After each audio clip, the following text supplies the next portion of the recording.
ఒక పంచాయతీకి. దాంతో చాలా చోట్ల అదే కాకుండా సరే వీళ్ళు ఎట్లాగూ దబాయించారా లేకపోతే సామధాన భేదండోపాయాలతో సాధించుకున్నటువంటి అనేకం ఏకగ్రీవాలు. ఇక్కడ కూడా మాక్సిమం నాకు తెలిసి ఏకగ్రీవాల వైపుకే ట్రై చేస్తారు. వైసీపీలో పుంజుకుని కాస్త ధైర్యంగా తెగించగలిగినటువంటి స్థితిలో వాళ్ళ ఎమ్మెల్యే క్యాండిడేట్లు వాళ్ళ ఎంపీ క్యాండిడేట్లు ఉండి ఆర్గనైజ్డ్గా ప్లాన్ చేయగలిగితే అప్పుడు పోటీ వస్తుంది. క్రిందసారికి మళ్ళీ నాకు తెలిసి పారిపోతారా, తెలుగుదేశం అప్పుడు పారిపోయింది ఎంపీటీ జెడ్పీటీసీ ఎన్నికల్లో పోటీ చేయలేకపోయింది. ఏదో లోకల్గా ఉన్నటువంటి వాళ్ళు మళ్ళీ బీఫారాలు ఇచ్చింది.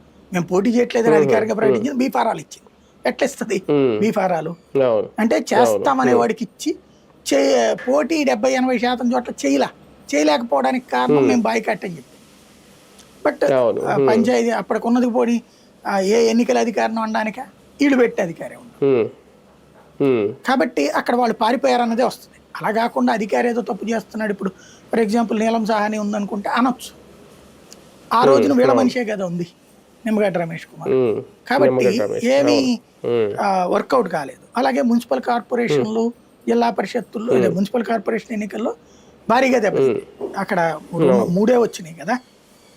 ఫస్ట్ ట్రిప్ 75కి గాను 2 గెలిచారు, ఇంకోటి లాటరీలో గెలుచుకున్నారు 3. రెండోసారి 25 జరిగినాయి, అప్పుడు ఇంకో 2 కొట్టారు. మొత్తం 5 మున్సిపాలిటీలు వచ్చినాయి వీళ్ళకి, మిగతా 95 వాళ్ళకి పోయినాయి. కాబట్టి ఈ ట్రిప్ మేబీ రివర్స్ అవ్వచ్చేమో, ఇంకా దానికి దీనికి ఏం సంబంధం ఉండదు. కానీ అసెంబ్లీ నియోజకవర్గాల పునర్విభజన ఎలాగా ఉంది కాబట్టి ముందే ఓటింగ్ దృష్ట్యా ఏమన్నా జాగ్రత్త పడ్డారు అంటే పోలవరం జిల్లా ప్రత్యేకంగా ఏర్పాటు చేయాలి అనే ఆలోచన మనకి ఏంటి కారణం? ఏం లేదు, వాస్తవంగా ఏంటంటే ఆ ఏరియాకు పెద్ద సమస్య ఉంది ఇప్పుడు.